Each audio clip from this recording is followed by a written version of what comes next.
So good day everyone. Today I will be reporting on the topic particle physics and the standard model. So particle physics is a branch of science that studies the smallest and most fundamental particles that make up everything in the universe. From the air we breathe to the stars in space, all matter is built from tiny particles interacting with one another. So to understand these particles and their interactions, scientists develop a theory called the Standard Model of particle physics. So first, what is particle physics? So mostly particle physics focuses on identifying elementary particles, understanding how these particles interact, lastly explaining the forces of nature at the smallest scale. So scientists study these particles using advanced machines like particle accelerators such as the Large Hadron Collider or LHC. So also, this is what we call the Standard Model. So the Standard Model is a scientific framework that describes the fundamental particles, three of the four fundamental particles in nature.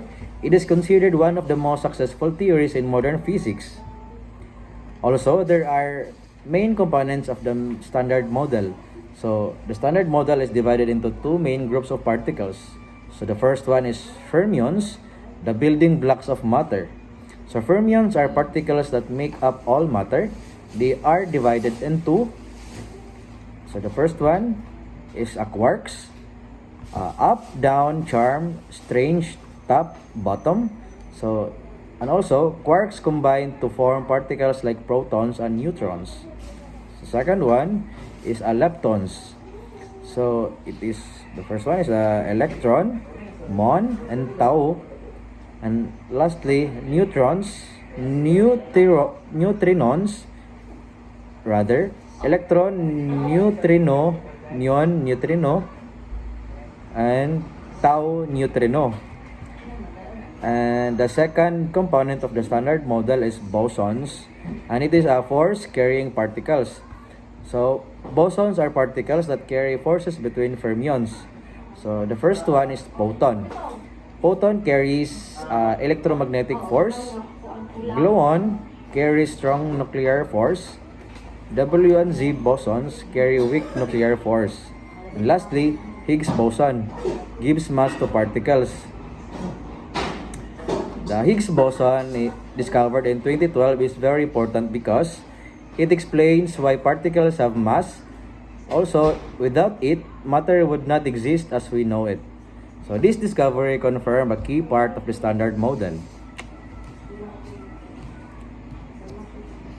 And forces covered by the Standard Model. So Standard Model explains three fundamental forces, which is the electromagnetic force, strong nuclear force, lastly weak nuclear force. Reminder, it does not include gravity, which is one of its limitations. So as for its limitations,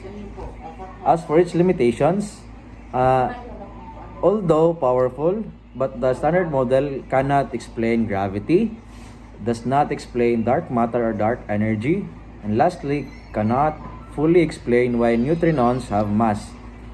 Because of this, scientists continue researching beyond the Standard Model.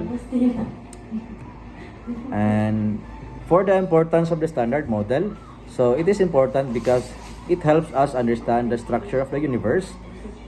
Also, supports modern technologies like medical imaging and electronics. And lastly, it guides future discoveries in physics.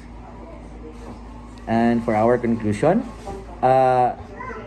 particle physics helps us understand the universe at its most basic level, while the Standard Model serves as the foundation of our knowledge about fundamental particles and forces. Even though it has limitations, it remains one of the greatest achievements in science. And thank you for listening. If you have any questions, I'd be happy to answer them. And good day everyone again, and goodbye.